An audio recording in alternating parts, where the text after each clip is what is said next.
नमस्कार दोस्तों। इस वीडियो में हम समास की परिभाषा, उसकी पहचान तथा विभिन्न प्रतियोगी परीक्षाओं में पूछे गए कुछ प्रश्नों को देखेंगे।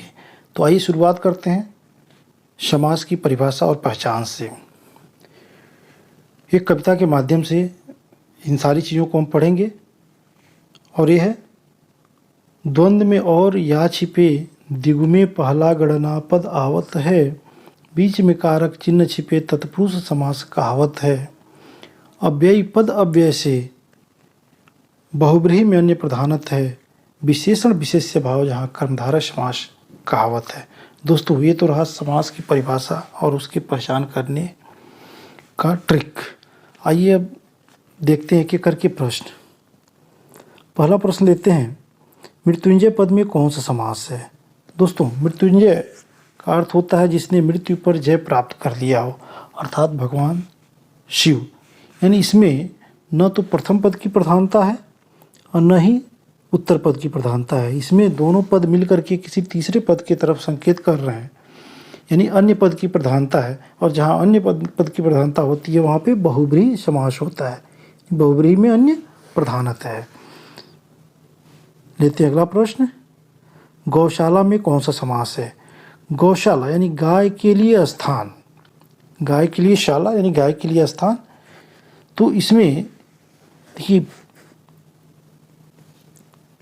कारक चिन्ह इसमें छुपा हुआ है, और जब बीच में कारक चिन्ह छिपे तो तत्पुरुष समास कहावत है, यानी तत्पुरुष समास हो गया। अगला प्रश्न देखते हैं, देशभक्ति में कौन सा समास है। देशभक्ति, देश की भक्ति, यानी यहाँ पे पुनः जो कारक चिन्ह हमको देखने को मिल रहा है। जब कारक चिन्ह छुपा होगा तो वहाँ पे होगा तत्पुरुष समास।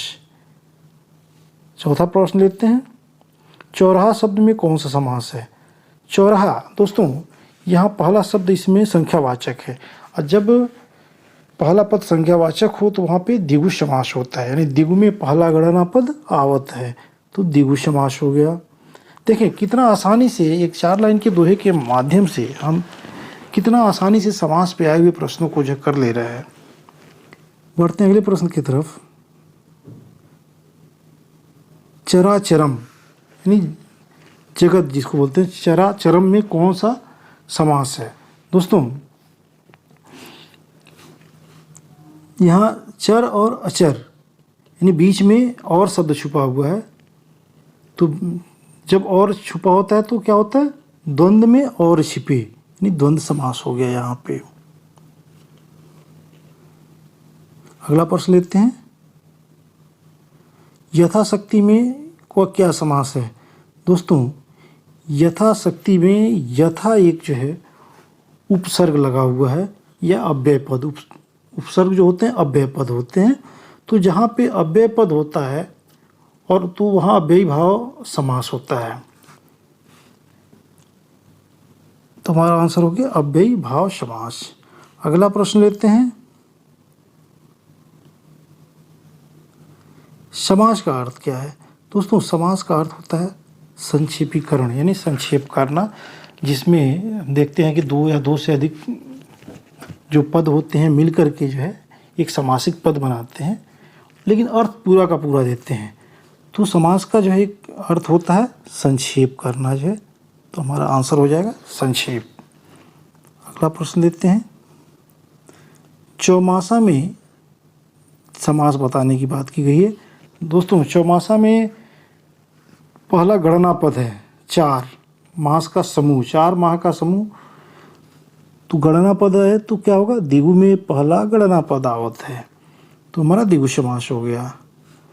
अगला प्रश्न लेते हैं, पंकज में कौन सा समास है। दोस्तों पंक में जो उत्पन्न होता है उसको हम पंकज कहते हैं, यानी जो पंक में उत्पन्न हो वो यानी क्या होता है, कमल।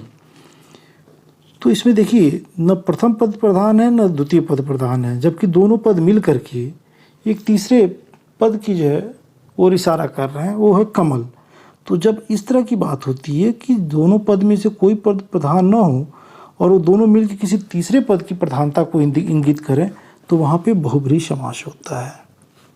बहुब्रीहि में अन्य प्रधानत है। अगला प्रश्न देखते हैं, किस शब्द में तत्पुरुष समास है? दोस्तों तत्पुरुष समास के लिए क्या है? बीच में कारक चिन्ह छिपे। तो दौड़ धूप यहाँ नहीं है। उसके बाद त्रिभुवन, इसमें भी नहीं है, यहाँ तो गणना पद है। तो ये हो गया द्विगु समास। पीताम्बर जो है पीला है वस्त्र इसका, अर्थात भगवान श्री कृष्ण, यानी बहुब्रीहि समास हो गया। लेकिन मधुमक्खी, मधु की मक्खी, यहाँ पे की जो है कारक चिन्ह छुपा हुआ है, तो ये हो जाएगा तत्पुरुष समास। हमारा आंसर हो गया 4th। अगला प्रश्न, उपकूल में कौन सा समास है? दोस्तों उपकूल में जो है उपसर्ग लगा हुआ है, और जहाँ उपसर्ग लगा होता है तो वो अव्यय का भाव देता है, और उस केस में होता है अव्ययी भाव समास। तो हमारा आंसर हो गया अव्ययी भाव समास। यानी अव्ययी पद अव्यय से, यानी अव्ययी जो समास होता है उसमें अव्यय पद लगा होता है, तो ये हो गया अव्ययी भाव समास। अगला प्रश्न देखते हैं, अजात शत्रु में कौन सा समास है? दोस्तों अजात शत्रु, जिसका कोई शत्रु न हो वह, यानी किसी व्यक्ति की तरफ जो इंगित किया जा रहा है, और वो ऐसा व्यक्ति जिसका कोई शत्रु न हो। जिस समास में दोनों पद के माध्यम से एक विशेष अर्थ का बोध हो, वहाँ बहुब्रीहि समास होता है। जैसा कि हमने बहुब्रीहि में अन्य प्रधानत है, तो यहाँ किसी उत्तर पद की प्रधानता भी नहीं है, न ही प्रथम पद की प्रधानता है। ये दोनों पद मिलके किसी तीसरे पद, ऐसे व्यक्ति की तरफ इंगित कर रहे हैं जिसका कोई जो है शत्रु नहीं है, तो यहाँ पे क्या हो जाएगा? बहुब्रीहि समास हो जाएगा। दोस्तों उम्मीद करते हैं कि ये वीडियो आपको पसंद आया होगा, और आपसे रिक्वेस्ट करते हैं कि आप वीडियो को लाइक करें और चैनल को सब्सक्राइब करें। पढ़ते रहें, आप बढ़ते रहें। तब तक मिलते हैं अगले वीडियो में।